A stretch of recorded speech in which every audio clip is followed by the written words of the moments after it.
नमस्कार दोस्तों, स्वागत है आपका वनडे एग्जाम सेंटर में। दोस्तों, आज के वीडियो में हम लोग कबीर के रहस्यवाद का अध्ययन करेंगे और जानेंगे कि कबीर दास की कविता में रहस्यवाद की कौन कौन सी विशेषता पाई जाती है। तो चलिए वीडियो को शुरू करते हैं। दोस्तों, कबीर जो हैं भक्ति काल के संत काव्यधारा के प्रमुख कवि हैं और ये एक रहस्यवादी कवि हैं। इनके कविता में रहस्यवाद की विशेषता पाई जाती है। दोस्तों, रहस्यवाद वह तीव्र भावनात्मक अनुभूति होती है जो अव्यक्त सत्ता या ईश्वर के प्रति पैदा होती है। यानी रहस्यवाद एक प्रकार की भावनात्मक अनुभूति है और यह जो अनुभूति होती है वो ईश्वर के प्रति ही पैदा होती है। इसमें जो व्यक्ति होता है या जो साधक होता है वह ईश्वर से मिलने के लिए तीव्र उत्कंठा व्यक्त करता है, ईश्वर से मिलना चाहता है और न मिलने पर विरह और बेचैनी महसूस करता है। यानी आत्मा जो है परमात्मा से मिलना चाहता है लेकिन आत्मा परमात्मा से मिल नहीं पाता है, इसी कारण वह तीव्र गति से बेचैनी और विरह महसूस करता है। इसी को रहस्यवाद के नाम से जाना जाता है। कबीर के काव्य में रहस्यवाद के सभी रूप पाए जाते हैं, पर मूल रूप से उनका जो रहस्यवाद है वो साधनात्मक रहस्यवाद है जो उनके पृष्ठभूमि में मिला हुआ है, जो योगियों के प्रभाव से पैदा हुआ है।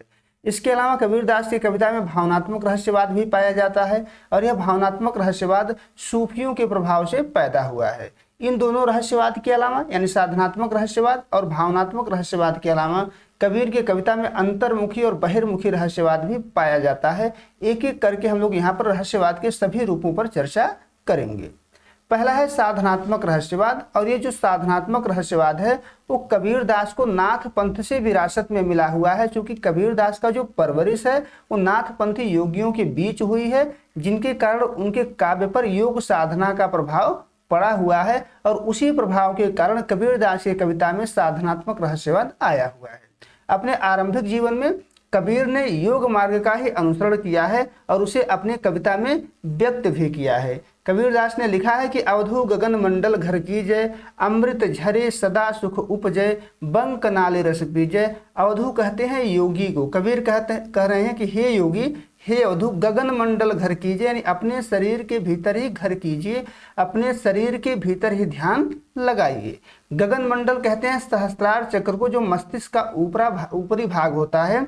तो कबीर दास कह रहे हैं कि हे योगी, अपने शरीर के भीतर ही ध्यान लगाइए। ऐसा करने से अमृत झरे सदा सुख उपजय, अमृत के समान हमेशा सुख उत्पन्न होता रहेगा, यानी अमृत के समान सुख प्राप्त होगा। और बंक नाली रस पीजिए, यानी सुषुम्ना नाड़ी से जो अलौकिक रस निकलेगा उसका भी पान आप करेंगे। यानी यहाँ पर साधनात्मक रहस्यवाद व्यक्त हुआ है। कबीर के ऊपर नाथ पंथी योगियों का प्रभाव बहुत दिन तक स्थायी नहीं रह सका। यानी जो प्रभाव नाथ पंथ के द्वारा पड़ा हुआ था, जिसके कारण से साधनात्मक रहस्यवाद कबीर की कविता में व्यक्त हो रहा था, वह प्रभाव कबीर के कविता पर बहुत ज़्यादा दिन तक नहीं पड़ा, कबीर के ऊपर बहुत ज़्यादा दिन तक नहीं पड़ा। धीरे धीरे उसका प्रभाव जो है समाप्त हो गया और वे हठ योग का खंडन भी करने लगे। यानी जिसके समर्थक थे, जिस साधनात्मक रहस्यवाद का समर्थन उनके द्वारा किया जा रहा था, कबीर के द्वारा उसी का खंडन किया जाने लगा। कबीर लिखते हैं कि गगन पवाना दोनों विषय, कहाँ गया योग तुम्हारे। एक प्रकार से प्रश्न पूछ रहे हैं कि जो गगन कहते हैं, गगन से आशय यहाँ पर शरीर से है और पवना से जो है पवाना, यहाँ पर पवाना कर लीजिएगा। पवना से जो आशय है वो जो है प्राण वायु से है, जो सांस है उससे है। कबीर कह रहे हैं कि ये दोनों नष्ट हो गए, बिन से ये दोनों जो है नष्ट हो गए। तुम्हारा योग कहाँ चला गया, किस काम का है तुम्हारा योग साधना, यानी किसी काम का तुम्हारा योग साधना नहीं है। जब हम अपने ध्यान के सर्वोच्च स्तर पर पहुंच रहे हैं, वहां पर गगन पवाना दोनों नष्ट हो जा रहे हैं। तो प्राण वायु भी नष्ट हो जा रहा है, दूसरे शरीर भी नष्ट हो जा रहा है, यानी योग किसी काम का नहीं है। और यहाँ पर कबीर दास जो है साधनात्मक रहस्यवाद को छोड़ देते हैं। अगला जो रहस्यवाद उनके कविता में पाया जाता है वो है भावनात्मक रहस्यवाद। भावनात्मक रहस्यवाद तब उत्पन्न हुआ कबीर की कविता में जब साधनात्मक रहस्यवाद से उनका मोह भंग हो जाता है।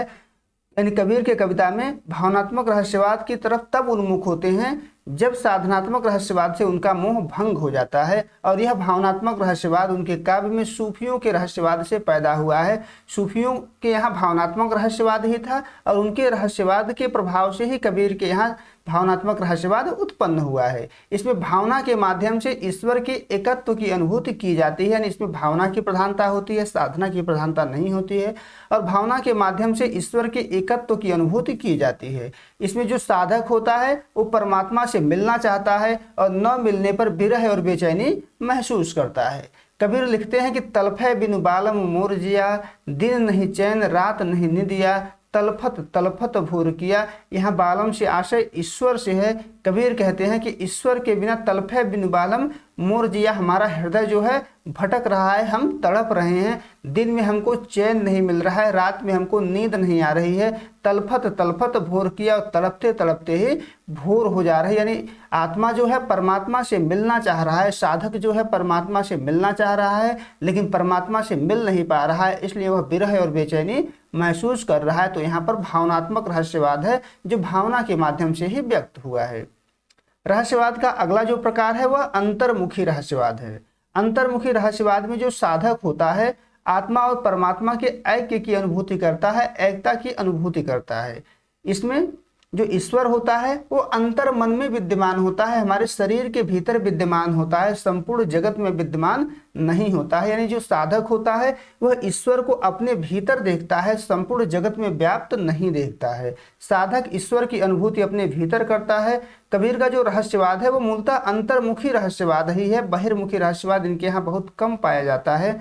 उनका ईश्वर जो है उनके भीतर ही है, यानी कबीर के भीतर ही है।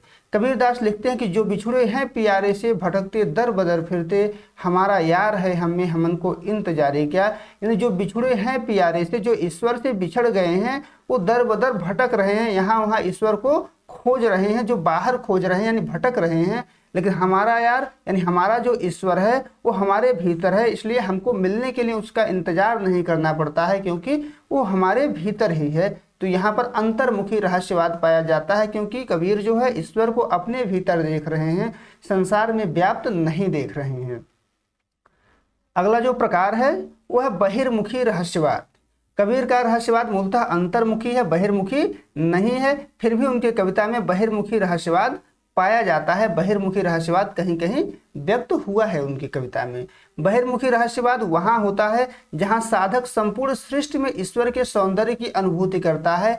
यानी जब केवल अपने भीतर अनुभूति करता है तब तो अंतर्मुखी रहस्यवाद होता है, लेकिन जब संपूर्ण सृष्टि में, संपूर्ण जगत में ईश्वर का साक्षात्कार करता है तो उसको बहिर्मुखी रहस्यवाद के नाम से जाना जाता है। और इसमें माना जाता है कि यह जो जगत है, यह जो सृष्टि है, यह ईश्वर की अभिव्यक्ति है, ईश्वर से ही निर्मित हुआ है।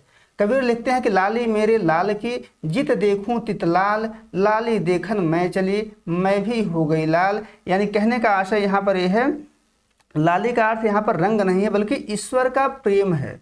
लाली मेरे लाल की, जित देखूं तित लाल, यानी ईश्वर का प्रेम सर्वत्र व्याप्त है। जित देखूं तित लाल यानी संसार में जहां भी दृष्टि पड़ रही है सब कुछ लाल दिखाई दे रहा है, यानी ईश्वर के प्रेम से व्याप्त है सारा संसार।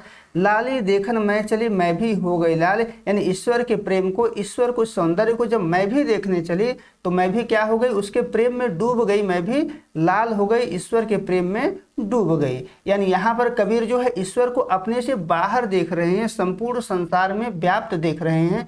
तो यहाँ पर जो रहस्यवाद होगा वो बहिर्मुखी रहस्यवाद हो जाएगा।